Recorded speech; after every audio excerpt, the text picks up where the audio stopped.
Welcome to Political Playlist. All right, are we ready, guys? Happy Hour. Happy hour. We fucked that up so bad. Hey, everybody, and welcome to Political Playlist Happy Hour. I'm Michael Kristoff. I'm Anna Muskie-Goldwyn. And on today's episode, we are welcoming back maybe one of the more impressive 19-year-olds we've ever met, William He. He is the founder of Dream for America, and we've had him on the show a few times. We are just fans of his. So Anna and Anthony sit down with him a little bit later, and they're going to talk about what he's got going on. And we are going to dive into some of this really crazy news that we are seeing surrounding the reporting on Pete Hegseth and these Venezuelan boat strikes, as well as the pardoning of a convicted drug cartel person. All over the place. And, you know, what a way to come back from Thanksgiving. But first of all, I'm back from Scranton. I went to Joe Biden's childhood home. I feel Things like were great. The thing that's so crazy is you go to Scranton every year. Yeah. And every year you send a Joe Biden related photo as if it's like the first time you've been in Scranton. And I both love that and think it's annoying. Well, here's what's wild is that, so my grandmother, who's the oldest of six, grew up in Scranton. And she grew up in an area of Scranton called Green Ridge on 1536 Washington Avenue. Okay. So up the street at 2446 North Washington Avenue is Joe Biden's childhood home. And we always You're drive basically by, related to Joe Biden. We always drive by my grandmother's old childhood house, and we've never really gone that much further north to Biden's house. Okay. At least like consciously. That's true. This was the first Yeah. year that you sent a picture of Biden's house, but in the past you've Yeah. sent photos of like the Joe Biden highway, you've sent photos Correct. of like the Joe Biden street signs, like, Yep. you know, it's Scranton is great. great. it If we have really- listeners from Scranton, Michael's your guy. Yeah, and you know what's cool is I feel like it's one of those great like industrial cities. It was one of the major manufacturing cities in this country back in its day. And I feel like whenever I'm in Scranton and as we sort of travel around the country and figure out, you know, what's going on in this country, I feel like every time I'm in a place like Scranton, it just makes me so excited about the possibility of what, like, if we really have a clear strategy of how to get manufacturing and jobs and things going in this country, these cities are so primed for revitalization. Mhm. Scranton being top of that list, but as unique as Scranton is, there's so many other great American cities that have this same potential. And I don't know, I get very excited when I'm in a place like Scranton. I mean, I get a little depressed because I see like, wow, this place needs some work. It needs some help. But I just also get so excited at like, wow, we've got it. We just need like a little strategy. And it ain't coming from this administration. God, it So- ain't coming from a lot of administrations, to be Yeah. honest. So Yeah. whoever's out there and has some strategy, we're ready. Did you have a nice Thanksgiving? Had a great Thanksgiving, was pretty chill. Went to Reno, Yeah. did some hiking. We went skiing at Mammoth on the way home for a few runs. Cool. It was, yeah, I don't know. It was like not that eventful, which is great. And we saw some friends, like went to a family friend's house for Thanksgiving. That was nice. One of Billy's really good friends here in LA is also Nice. from Nevada. And then, yeah, I don't know. One of our dogs had diarrhea on the car right up there. So that was like, you know, eventful. These dogs. Poor dogs. Yeah. Well, in terms of uncontrollable actions, let's get to the news. Speaking of diarrhea, Speaking of diarrhea vis-a-vis policy, bomb diarrhea, maybe. over the weekend, the Wall Street Journal reportedly uncovered some information that was reporting that Secretary of Defense Pete Hegseth personally ordered U.S. forces to, quote, kill everyone on the boat during a strike on a suspected Venezuelan drug boat back on September 2nd. So this was the first strike that this group of brilliant military tacticians launched. And the Wall Street Journal is using internal communications and sources that are citing this explicit order. Now, of course, the White House first denied it, and then they kind of changed their story, and then they said that, well, this was within the law, and then basically threw under the bus this admiral, a highly decorated former Navy SEAL, who's Admiral Mitch Bradley, who's the commander of the Joint Special Forces. So this investigation overwhelmingly suggests that Hegseth's directive, which of course he's denying, might well have violated U.S. rules of engagement and making this a clear war crime. So obviously, we're no legal experts here. I want to read you some quotes in a little bit, but what do you make of this, Anna? This was what I think is interesting here to point out is that this was the first strike. They've now done several since. I think the death toll is 87 people have been killed in these boat strikes. What is going on here? I mean, I think that what is very upsetting as a civilian is just this idea that these kinds of attacks can proceed without any sort of evidence. And we've talked about this before. There is like a comparison to be made to when Obama was doing a lot of drone striking in the Middle East, and people were critical of him for that because it felt a little bit, there was a lack of evidence potentially on what he was doing. I think that what is upsetting in this case is that these boats are allegedly, according to the administration, filled with narco terrorists, but we don't actually know that. And they have yet to go before Congress and present any evidence that that might be the case. And if that is the case, okay, well, I heard an interview today with someone who used to be part of the head of the one of the narcotics divisions at the State Department. And he was basically under, by the way, Republican and Democratic presidents. And he was saying, even if these are people trafficking narcotics, the way that you stem the flow of narcotics is not by bombing these boats. It's by strategically boarding them, collecting evidence, and starting to get into the supply chain of where these are coming from, taking people to interrogate them and ask about what's going on in terms of where their supply is coming from. So this idea of like the indiscriminate bombing just feels so emblematic of the Trump administration and this like wrecking ball approach to basically every, whether it be immigration, whether it be healthcare, whether it be tariffs, everything just feels like it's taking a wrecking ball to try to quote unquote solve a problem. And I think what we are seeing from Pete Hegseth, other than just like gross inability to lead this incredibly important department, is a personality that lends itself to being a wrecking ball as the person who's commanding the military. Well, And let's talk about that strategy, because I think this is interesting to point out. You talk about, oh, well, it would involve law enforcement,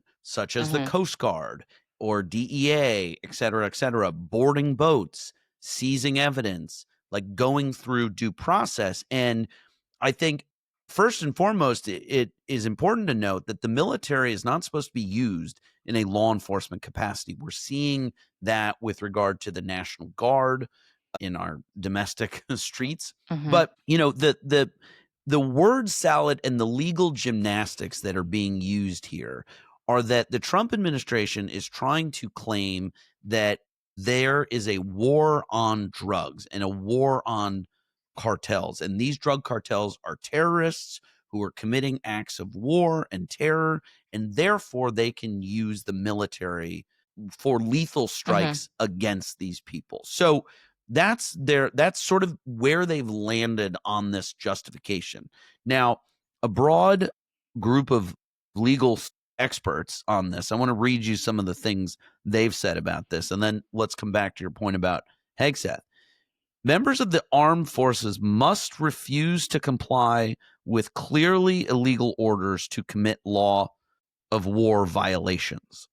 So, for example, orders to fire upon the shipwrecked crew would be clearly illegal.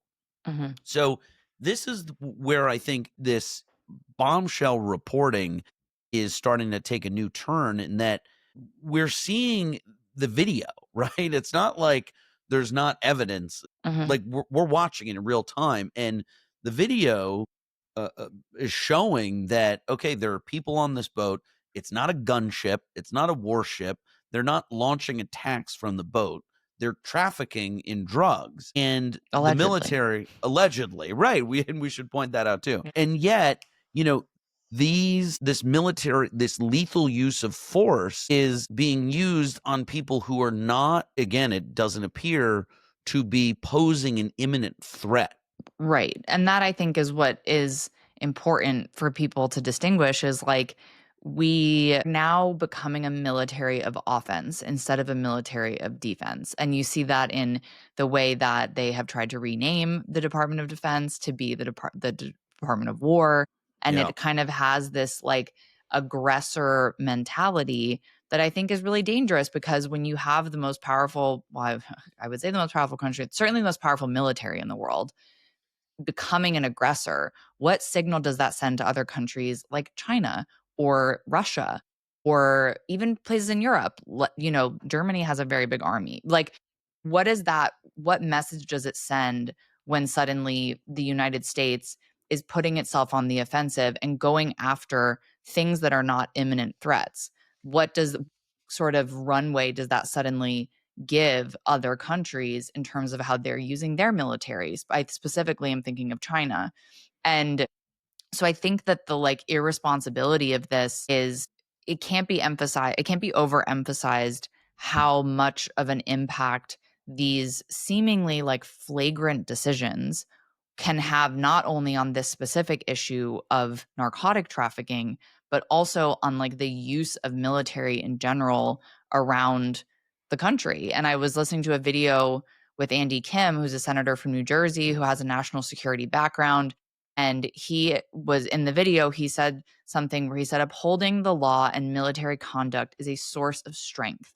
And I think that that is what we're getting away from here is that we're viewing strength as aggression and oppression instead of viewing strength as something that is based in legality and tradition and an agreement, frankly, amongst our own military, but also amongst other democratic militaries around the world. Well, you're so right. And I feel like it goes back to there is no plan here. This is just it feels like, for lack of a better word, a smash and grab diamond heist Yeah. of sorts where It's the nothing Louvre. is really, It's the Louvre, but so nothing much worse. is planned out, and the recklessness that, as you pointed out, this isn't how you go about stopping drug trafficking. Right. And it seems like one of the ways you go about stopping drug trafficking would be to prosecute legally and lawfully those who have committed drug trafficking offenses. Are you making a segue here? Such as the former president of Honduras, a fella by the name of Juan Orlando Hernandez. He was convicted of trafficking in drugs and taking bribery money from cartel. Huge amounts of cocaine into the United States. That's what he was convicted of. And he was sentenced to 45 years in prison. He was extradited to the United States to face these charges. He was tried in a court, convicted, and now our man in the Oval Office, the guy who's trying to rid the country of illegal drugs, has just freed and pardoned this guy.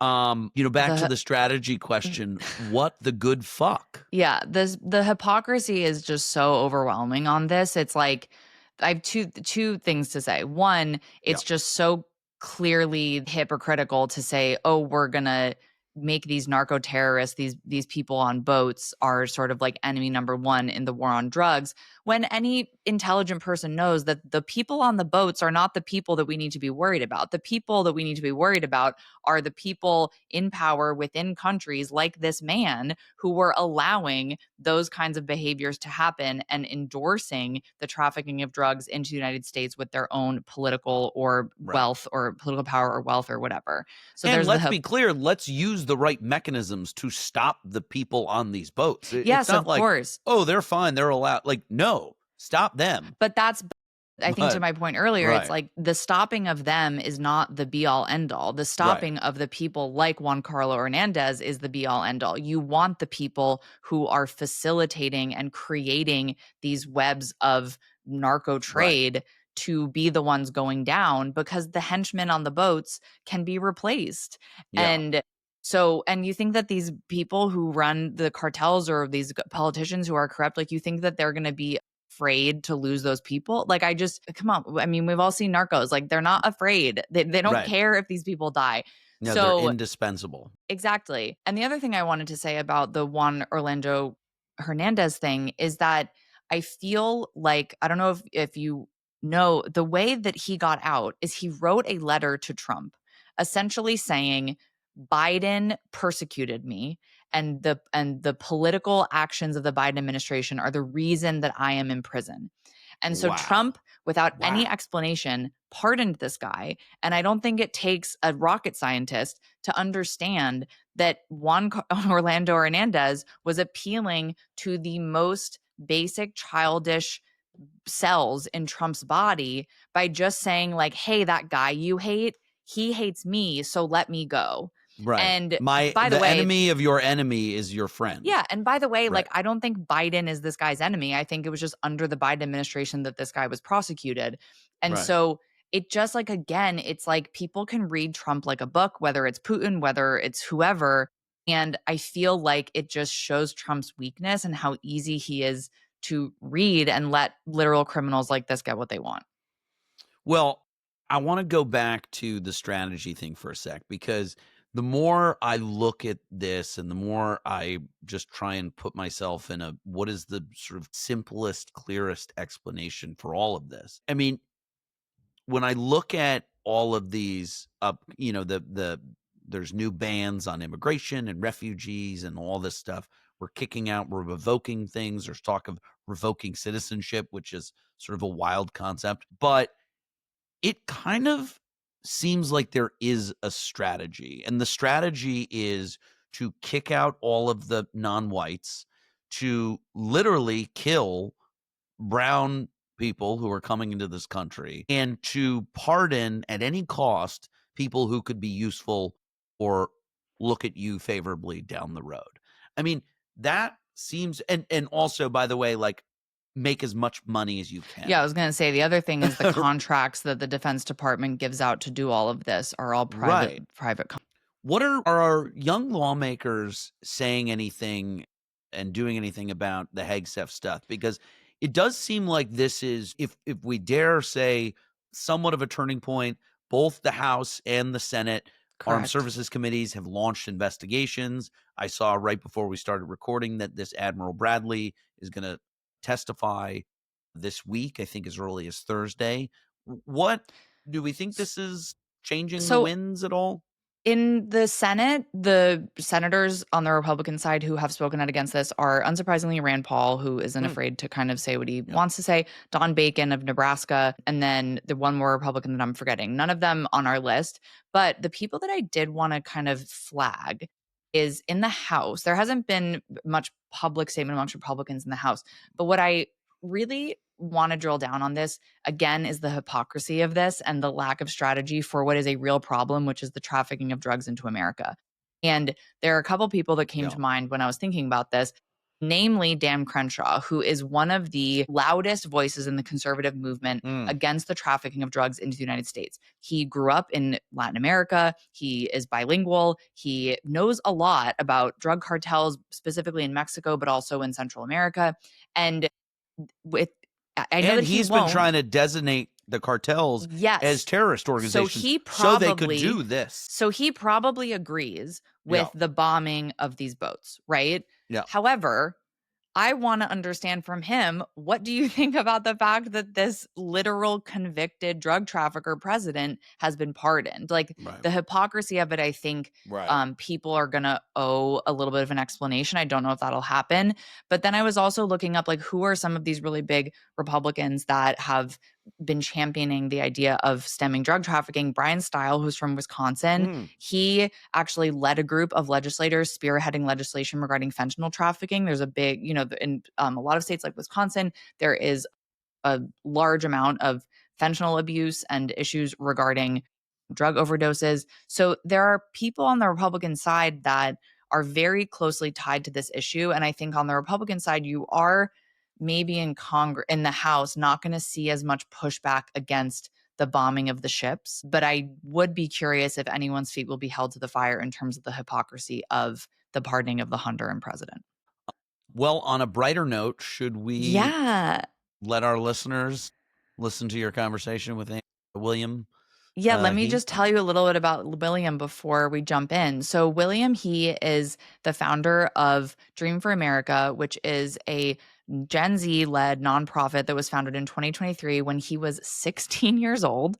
And we actually had him on the podcast pretty much right after it launched. And he was like a 16-year-old with braces, so smart, but just like unbelievable that he did this. And it actually was born out of an organization he founded during COVID called Bread for America, which was a localized in Texas anti-hunger organization that he ended up raising $40,000 to go deliver food to communities during the pandemic. So he's obviously a very service-minded individual. And what he's really seeking to do with Dream for America is kind of what Turning Point did for young conservatives. He wants to do for young progressives and create a place for idea exchange. And, you know, he's launching more groups within universities to try to kind of get sort of progressive ideas back on college campuses. He also talks in the interview a lot about the integration of faith into young progressive movements and how the right has kind of co-opted the faith movement. And I think that that's a really interesting point of this. And so, you know, Dream for America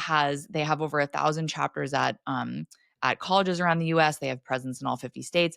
And at the beginning of this year, they had 50,000 followers on Instagram, and now they have over 500,000. And he is just like popping off and doing such a good job in growing this kind of like digital content-based community of young progressive people in the United States. So a very impressive guy, and he is a freshman in college.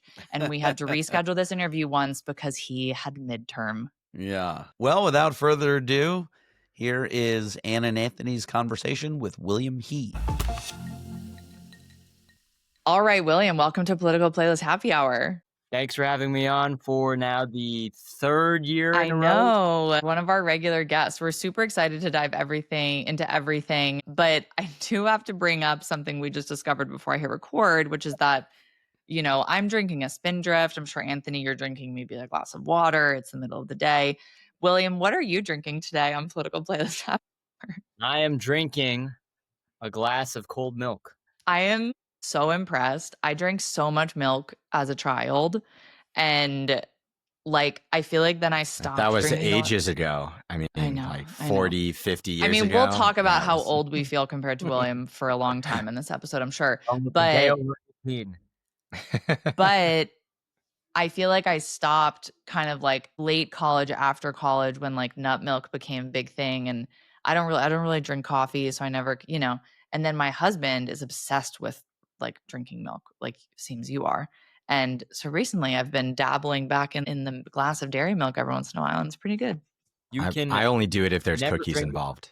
Well, I don't even need cookies. I can just do it, you know, with just on the fly. I can have it with a meal, have it with cookies, have it with cereal. You can have enough calcium. It's good. It's really good. Well, before we get into your incredible organization, which has been growing leaps and bounds since the first time we talked to you, we want to kind of dive into something sort of topical, which is that we just had less than a month ago Election Day here in America. It was a big win of night of wins for Democrats, especially given a lot of these unexpected large margins. And so to kind of get your specific perspective, how are you feeling about that? Are you hopeful? Are you a little bit wary? Where's your head at, and kind of what that might mean for the left? Yeah, I think I'm very hopeful. I think we have been in a dark period of fascism for a couple months now, but I think people are finally getting glimmers of hope. But I think this is not a sign that we should stop. This is only a matter that we should double down. This is not a sign that we should drop everything and say, oh, world is fixed. Life is good. No, this is a call for us to go full gas, full pedal, balls to the walls. It's full speed ahead. So we should not slow down. We should only get faster from here. And I am very optimistic. I think whether it's Virginia or New York City and everywhere in between, I'm very excited for the very big tent that we're building here. Very big. And I mean, I think it's exciting, right? I mean, you have different candidates who work in different places. You know, Zoran might work in New York City, but might not work in, say, Wyoming. And you have Abigail Spanberger in Virginia and Mikey Sherrill in New Jersey, and so many other great people. And we have such a great bench coming up in 2026 and 2028. So there's just so much great talent in the party that there's a lot to be excited and to be hopeful for. Yeah, maybe that's honestly kind of the perfect segue, because I wanted to ask you what you're seeing for 2028. And it seems like a pretty wide open field. And someone like you who just has your ear to the ground on everything, talking to young voters and understanding their feelings about the future, like what do you feel is exciting them about 2028 and maybe some of the people who are running? Yeah, well, I think at the end of the day, I think young people aren't really tethered to a political party, right? So that's the other lesson, I think, for great point. A couple of weeks ago. I think I've been saying this for a while, right? That young people are going to be inherently, forever liberal and Democrats forever. I think that playbook's kind of out the window. I think it's more so that young people are tethered to ideas, how they relate to our country and politics and society around them. And so I think even though young people swing technically back to the left again, I guess, a couple weeks ago, I think it's not a sign that, we've won again. I think it's only a temporary reprieve that they've swung back because the other alternative just sucks so much. I always like to tell my, conservative friends, I love you. I love Republicans. I just think your ideas suck horrendously. And your whole worldview is dumb and doesn't make any sense. But I still love you. And so that kind of brings me to answer your question, which I think that for young people, and I don't think the candidate matters so much. I think really there's just a big hunger and appetite, left or right, or whoever, comes in, that has courage and authenticity and has the willingness to deliver a better future for us. I'm a big believer in democracy and pluralism and the Constitution and norms and institutions, but I think and I would love if more young people believed in them as I do. But I think there's a valid question for so many young people that if the current systems and institutions don't serve you, you don't really feel that compelled to believe in them. And so part of what we do at Dream for America, right, is not only to take on right-wing ideas, but it's also to inspire faith and belief in our institutions and the idea of democracy, that there can be hope for this country and that we don't necessarily need to take a sledgehammer to the entire apparatus, but rather it's a call to channel that energy from anger into reform. Well, let me ask you, kind of based on what you're saying, like something that I feel recently is that very much we're in this like ping pong where it felt like, okay, Trump was elected and then people were sort of not into that. And then Biden was elected. Obviously you see backlash in the midterms. Then people weren't happy under Biden, and then it's Trump. And then we kind of had these special elections in 25, and it feels like, oh, now people think Trump is bad, so they're going back. And I feel like in a way, there's no better representation of that right now than young people. As you just said, like they're not beholden to a party, they're beholden to ideas. And one fear that I have for people my age and your age is that because the world is so freaking hard right now, we're always going to be seeking a better alternative. And then that means that it's going to be really hard to have people stay in power, Republican or Democrat. What do you think about that?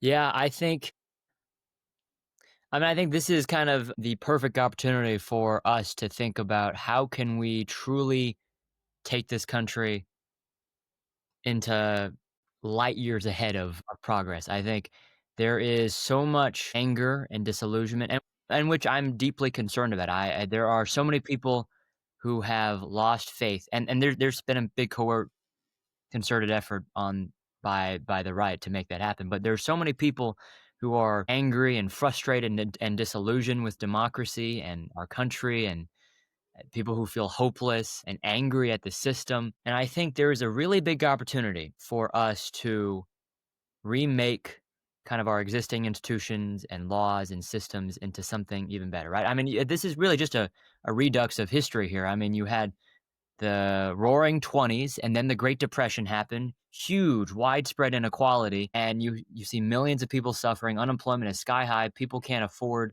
anything in their lives, and people are truly struggling. And then a man by the name of Franklin Roosevelt comes rolling in, no pun intended. Pretty good He fun. remakes this country for the better, and he lays the groundwork for so much of what we take granted for today. Social For Security. sure. He won a world war for us. There's so much that he has done that so many young people these days don't even know that he did. But and that's how I always like to tell them that if you want to be in the business of progress and making this country a better place, there's only one group of people that has always done that, and that would be the liberals. And so I think, just give us your trust and give us your faith, and you give us your belief and your energy and trust, then we have to then have the responsibility to take that trust and actually go and Yeah. deliver. Yeah. Okay. Before we're going to talk about Dream for America in a second, but I want to put you on the spot. Given where we are right now, who do you think would be the front runners for 2028 presidency on both sides? Probably JD Vance on the Republican side. I have a strong feeling that Marco Rubio will be his vice president. We'll see. But you can have an infinite number of people jump in, but I think JD's got the structural Mhm. advantages. He's the incumbent vice president. He's got a shitload of Silicon Valley and Wall Street Yeah. money flowing in for him. So I think by that alone, I think it'd be very hard to put up a challenge. I'm sure people will put up a challenge against him. I hear Ted Cruz might, but Oof. good luck, Ted. But I think probably JD, and I think he'll probably end up winning the nomination unless some insane event happens. I mean, crazier things have happened in the last year or two and we're still 3 years out I until know. until then. So we'll see. Democratic side, I don't know. It's an open field. We have so many great candidates. If the election was held today, I'd probably put my money on Gavin Newsom being the nominee. But It's a again, battle of the bros. in 2005, you had somebody not Hillary Clinton or Barack Obama who was leading the polls in 2005. So, Right. Mhm. he could still very well be leading 2 years, 3 years from now, but everything could change. The whole landscape could change. About a year and a half ago, we didn't even the whole concept of Kamala Harris being the nominee wasn't even in the minds of what was possible. And fast forward today, now we have JD Vance as vice president, and we have Charlie Kirk is not an entity that exists anymore. So many crazy things have happened. Yeah. This week, Zoran Mamdani is it's mayor of New York City, and a Democratic socialist is standing in the Oval Office with Wild, right? past president who's praising him. Crazy things can and have happened, and so I probably put my money on Gavin, but I'd say anything can happen in 2 years. Yeah. William, you're making me nervous now after going through all those things that have just happened over the last few years. But it is pretty amazing to see everything you've done. And we sort of mentioned at the beginning, we've been talking to you for 3 years now, over the last 3 years. And just for our listeners to understand, when we started talking with you, your organization was just starting. It's only a few years old. And Dream for America is now a huge platform for young adults with over 500,000 followers on Instagram, over 17,000 donors, 1,000 volunteers across the country. Congratulations on this success. But we're curious, how has your mission and strategy kind of evolved and changed since that beginning? Yeah. For starters, I have a driver's license now, so Wow. it evolves by me driving to places and being able to get to places faster. But and I can also vote now, so Yeah. so I think those are, I guess, the two biggest things that have changed. But other than that, I don't think fundamentally it's changed. Right, the whole idea is, it's twofold, right? It's not merely to kind of build an emulation of Turning Point, but it's rather to take the blueprint of what they have done and do it bigger and better and more successfully, and offer a contrasting vision. They're all about, and people on the right are all about hatred and darkness, and let's offer people some hope. So many young people these days are so disillusioned and angry and frustrated. And I think there is, love is the most powerful weapon in the history of mankind. And I think our young people, our country, the world could use a lot more love and hope these days. So I think it's about offering a contrasting vision, building out infrastructure that can compete, and continuing to try and inspire a new generation of young people to live their values politically, culturally, and inspire them to step into the arena. There's a great quote that I read recently from um, Teddy Roosevelt, who was about the, I don't know if you've heard of it. It's it's called The Man in the Arena, right? Marred Yeah. Mhm. by dirt and sweat. So encouraging more young people to step in, to get involved, to be leaders on their campuses and in their communities. Um, and I think taking it in a different approach, right? I mean, there's so many great young organizations out there, like College Democrats and so many other great people who I have friends who lead those groups. But I think what makes us different, right, is our goal is not necessarily to get Democrats elected or to get more young people to be members of the Democratic Party, but it's about inspiring young people to have faith in our country, have faith in our democracy, to be able to be the well-educated, well-spoken future leaders that I know they can be. And I think this is it's about reshaping culture, right? Not Mhm. about campaigns. I think there's a lot of great organizations that do great voter engagement and kind of electoral work. Our work is about moving the needle in this country to get us to a point where, generations before me and before you can safely say, oh, we feel comfortable handing the Mhm. baton over in 10, 20 years to Yeah. these great group of young people who can take this country in a great direction. And so that comes in, we first started out, when I first talked to you, right, we were purely kind of a social media operation. We Yeah. had no money, no connections. I had no experience. I'm still not remotely qualified to run this thing. But my whole theory of the operation was, if we build a big kind of social media apparatus, if we can bring in as many people as we can through social media, which is it's the new town square. And if we do that, right, that'll translate into dollars, that'll translate into volunteers, that'll translate into supporters. And over time, especially over the last 6 months, last year or so, we have exploded over social media. And we've been So able is to that, Crazy. sorry, just quickly to ask about that, has that been in line with Trump's reelection? No, it started a little bit before that, but I think ever since January, yeah, there's been a huge. We went from about 50 or 60,000 followers on Instagram alone. Now we're over 500,000. Wow. Oh my God. So like And tenfold yeah, essentially in less than a year. yeah, and we're about to hit Wow. 1 billion views on social media. Wow. And Wow. Congrats. thank you. And that's translated into volunteers in all 50 states. We Yeah. have 1,200 kids signed up to start chapters. We're focusing on just piloting a couple for right now and then doing, keeping everybody else trained and ready to go first. But that's kind of our phase 2 of this plan. And then we also, of course, had a very successful, albeit virtual, because we were a little broke to do an in-person one, but Mhm. virtual conference over the summer where we had 1,000 kids come and attend, and about 60% of them were young men. And among the young men, 74% of them have never, ever been involved in any sort of political organization or political effort. Wow. Wow. And So so it's, we're, I Interesting. mean, you're positioning yourself really as a place for people. I mean, I'm not trying to put words in your mouth as a question. Are you positioning yourself really in some ways as a place for people who are looking for like their entry point, that maybe they agree with your values, your ideas, the kinds of things that you're saying, but they've never thought of themselves as being particularly political, and it's giving them a place, whether it's on social media or it's in their campus chapter, to be engaged, correct? yeah, I'd say so, right? I mean, we're building a cultural counterweight to right-wing extremism, and we're making liberal values inspiring again on campus, online, and everywhere else. Right. I mean, in the last 5 years, the right has spent $1.6 billion reshaping the whole political landscape on high school Mhm. and college campuses. And then you combine that with COVID and economic anxiety and a whole litany of other issues. I mean, more and more young people than ever before in recent history are veering towards extremism and losing faith. I mean, not just in government or the media, but in the very idea of Mhm. democracy itself. I mean, you have so many young people, and this is not just a political thing, too. Young people are not buying houses. They're not starting families. They aren't talking to each other. They're not dating other people. They don't have friends. They're very isolated. They're also broke. So am I, actually. I'm not one of those people. So, um, but I think there is just so much hopelessness. And the right answer for that is, you know what?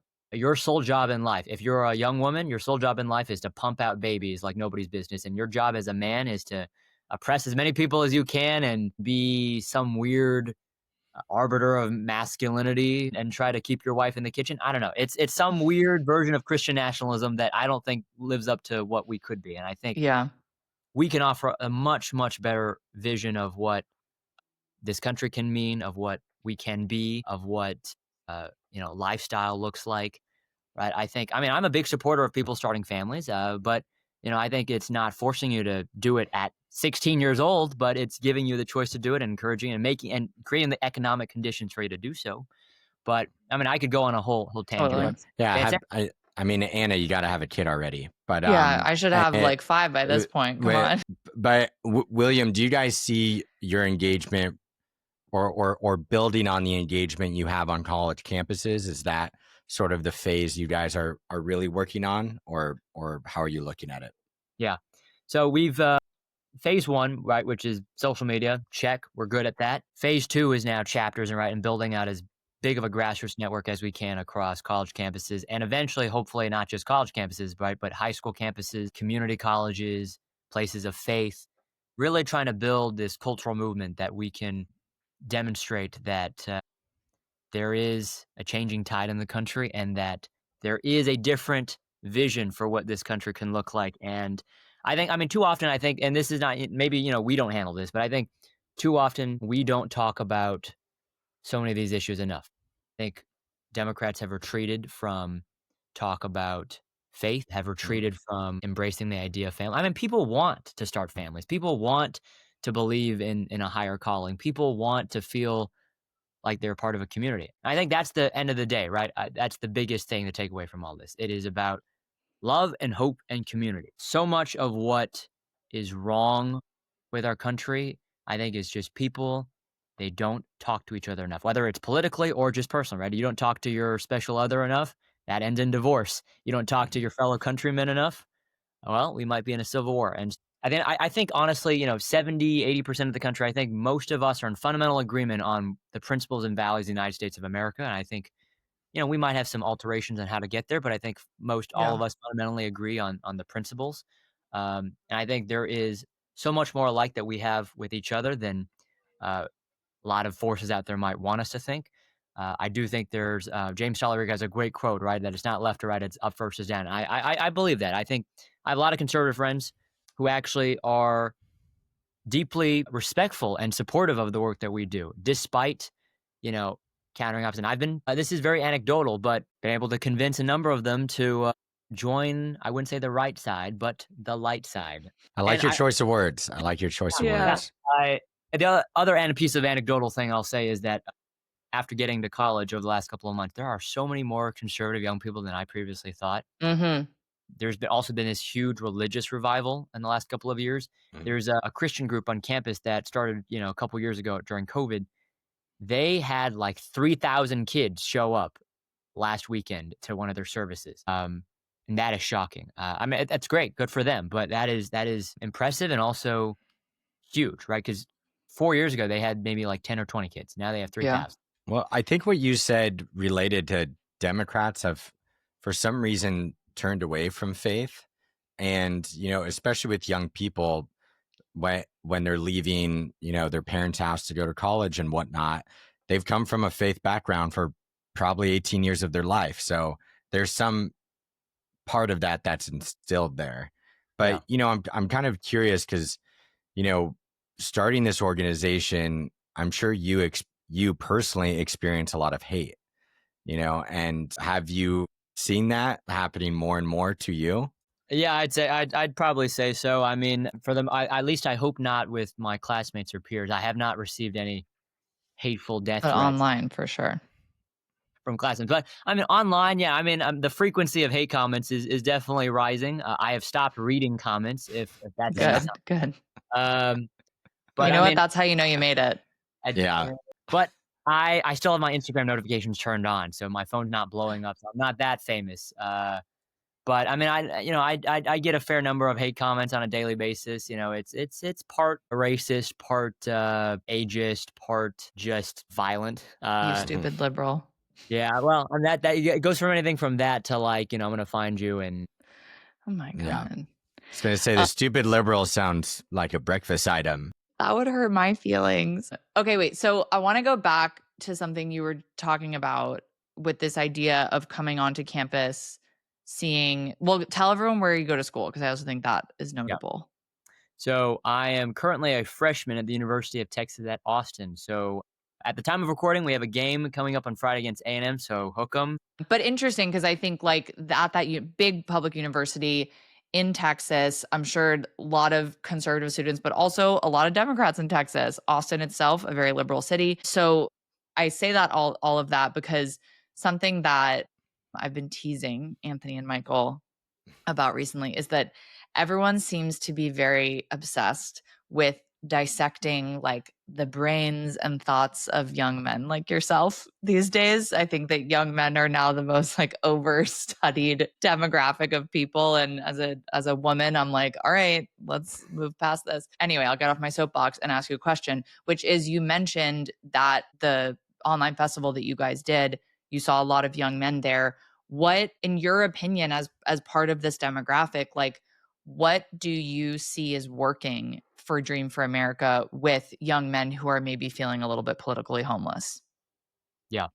Well, I think the biggest part of it, right, going back to love and community, I think what I always try to do, whether it's politically or just in my personal life, I always try to be as kind and welcoming a person as possible. I try to see the good in everybody, right? I mean, the kind of mindset I take to it, right, is if you're conservative and you're looking for, if you're trying to be open-minded and you're making an effort to learn and to understand, and you're looking to just really seek a better understanding and find the ultimate truth, then I welcome you, right? I don't blame you. I don't hate you. You are always welcome under my wing, and I'm always happy to be in conversation with you. And I think that's at the core how we change hearts and minds, right? We can't get people out of a cult if we shame them. They'll go right back to the cult. And I think I've seen all these all this discourse about all the like $10 million studies about young men. I just go to a bar. It's a and lot. It's a lot. just go to a bar and talk to a young guy. It's not that hard. I think your average young guy just cares about, his grades, sports teams, maybe has a video game hobby here and there, wants to find a girlfriend, wants to be able to afford his apartment and get It's out not of that complicated. I mean, it's not that. I mean, I don't think young women have that different of a worldview either. Just No. try to survive. Just likes maybe We just Taylor. have more hormonal fluctuations, so we're maybe a little bit more interesting in that. Whoa. Okay. Oh, okay. Not just interesting in general, just interesting in the hormonal Well, I side. think that we maybe deserve a little bit more studying, is my point. Yeah, definitely. Which has historically not been the case. All right, we're not going to turn this into a feminist podcast. So, Anthony, go ahead and ask your I question. consider myself a feminist. I support women. So Yeah. Good. I mean, honestly, if you didn't, we'd kick you off the podcast right now. So, Well, I would love for you to talk a bit more about Democracy Fest that you guys had, because this was the first year that you did it, right? And I think it was pretty amazing. You had the who's who from the Democratic Party giving speeches and talking. Can you give our listeners a little overview of what the event was and what it really became, and maybe some of your takeaways? Yeah. So Democracy Fest is kind of our first ever kind of national conference. I would have loved to do it in person, which we will try to do it in person next year in conjunction with America's 200th birthday. But it was our first ever national conference, and it was this virtual conference. It was very high energy. It was a youth-led kind of summit, bringing together hundreds of young, progressive, pro-democracy leaders for a very powerful day of organizing and learning and connection. So that's kind of what it was all about. And my whole vision for it, right, is if we get the resources and opportunity to do it one day, I'd like for us to become the premier brand in events for young progressive leaders across the country. All right. I mean, I want to do regional summits, national conferences, maybe even one just dedicated to young men, right? I mean, Turning Point has one for young women where they tell 14-year-olds to go to college and MRS degree. We'll tell young men that there's a better way. You don't have to, right? True masculinity is about responsibility and discipline and respect. And if you want to be a man, respect other people, fight for your community, and be responsible. Mm-hmm. That's true masculinity there. So, but I think, best way I can put it, right, is I want to build liberal Coachella for young people. So wow. that's Okay. probably the best way to put it. Sold. We'll see how it goes. But I think that's the ultimate vision, right? And I think it's all about, again, going back to our theme about, it's not just a kind of political project, right? It's both. It's a political project. It's also an intellectual project, but it's also a cultural and community building project. Mm-hmm. I think that is one of the key defining reasons of what makes our work so different, right? Because you have so many great organizations, right, who do electoral work in the final sprint, of the last couple of months, weeks up to an election or a campaign. We're doing the work 365 days a year, not necessarily to get people to go vote for a ballot proposition or go lobby for a bill or to go do, basically to engineer them towards some sort of cause or candidate, but it's about giving people the tools and resources to engage with liberal ideas effectively online, on campus, and have that discourse. It's about giving people a community of other people, and then really giving space for young people of all stripes to come in and say, okay, we love this country. We believe that progress is possible and that there is hope. And I think that's what the conference is all about. So last year, to tell a little bit more about it, so we had about 1,000 people come. The young men, about 60%, 74% have never been involved in any political campaign. A plurality of our attendees were Christian. About a fourth of our, or maybe it was a third. No, I think it was a fourth. A fourth of our people came from rural America. And we also had a decent chunk of people. I mean, it was an incredibly diverse crowd. I mean, actually, funny enough, the metric among young women was 85% who have never been involved in any sort of political operation. Wow. And so I think we are reaching exactly who we need to reach. Yeah. So many of these people who have never been involved in politics before, but are thinking, okay, politics seemed inaccessible. It seemed boring or insulated or very cliquey with all these other organizations. I'm going to come here and I'm going to be in community with all these wonderful people and try to make this country a better place. The best, I think we're going to do a lot more research on our end on why exactly, truly why it is, like psychologically, that people want to join us. But I mean, my best guess, right, is that we're offering something different. It's refreshing to see a young person doing a young political organization. B, right, we are offering something that is not as insular, right? It's not all about, like geared towards like wall-to-wall press releases on our Instagram account or trying to work really hard to get this, city councilor over the finish line. Well, both of those things are, very important elements of political organizing and again, important work. But I think for us, it is about offering a way for young people who love this country, who maybe are of faith or maybe even not, right? We welcome everybody to be in community and really be a counter to all the hatred and division that is happening, not just on college campuses, but around the country. Yeah. Well, you heard it here first. Democracy Fest / Liberal Coachella 2026 coming to a Can't venue wait to near go. you. We're coming. We might have to change the name because I got word from one of my staffers that the name is actually copyrighted. So we actually think I have to change the name of that. But yeah. You better change that before you get too big or else they're going to really try to sue you. Yeah. Well, William, what you're building is so impressive. We're super excited to hear from you again this year. And, we're going to keep coming to you for all predictions because you are our resident young man. You have your pulse. You have the pulse.